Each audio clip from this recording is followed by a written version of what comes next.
ভরা আদালতে দীপার গায়ে কলঙ্কের কালি লেপে দিল সূর্য। বন্ধুরা, দীপা ও সূর্যের মাঝে ডিভোর্স হয়েছে কী কারণে, সেই বিষয়ে সূর্য ভরা আদালতে সকলের সামনে মিথ্যা কথা বলে। সূর্য সকলের সামনে জানায়, আমার স্ত্রী দীপা অন্য কোনো রিলেশনে জড়িয়ে পড়ে, সেটা আমি জানতে পেরে যাই, তাই এইসব নিয়েই আমাদের মধ্যে ডিভোর্স। দীপা সূর্যের মুখে এমন কথা শুনে উত্তেজিত হয়ে পড়ে এবং বলে, ডাক্তারবাবু, আপনার কি একটুও বাচ্ছে না এসব নোংরা কথাগুলো আমার নামে বলতে? অন্যদিকে মিশকা সূর্যর এমন বাজে কথা দীপার উদ্দেশ্যে বলায় সে অনেক খুশি হয়। সূর্য দীপার নামে মিথ্যে অভিযোগ করায় সূর্যের বাবা প্রবীর সেনগুপ্ত সূর্যকে আরও অনেক ঘেন্না করতে থাকে। বন্ধুরা, অন্যদিকে দেখা যায় তিস্তা, সূর্যর কাকার মেয়ে তিস্তা, তাকে ইমপ্রেস করে পৃথা চক্রবর্তীর ছেলে ভিক্টর চক্রবর্তী। ভিক্টর চক্রবর্তী চেয়েছিল এই তিস্তাকে পটিয়ে তাকে বিয়ে করে সেনগুপ্ত ফ্যামিলিতে ঢুকে দীপার জীবনে আরও অশান্তি ডেকে আনবে, দীপাকে শাস্তি দেবে।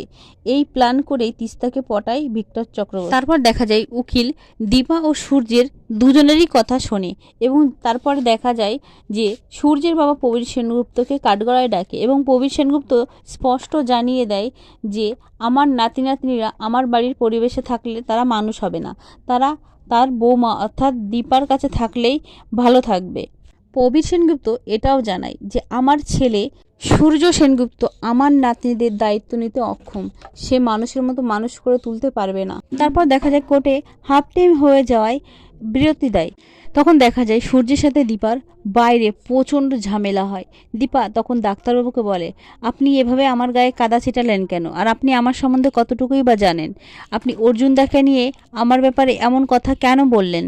সূর্য তখন দীপাকে বলে, বাবা, তুমি জানো সাধু সাধ্য তুমি কিছুই জানো না, তুমি অর্জুনকে ভালোবাসো, অর্জুন তোমাকে ভালোবাসে, তুমি এখন ন্যাকামি করছো আমার সামনে।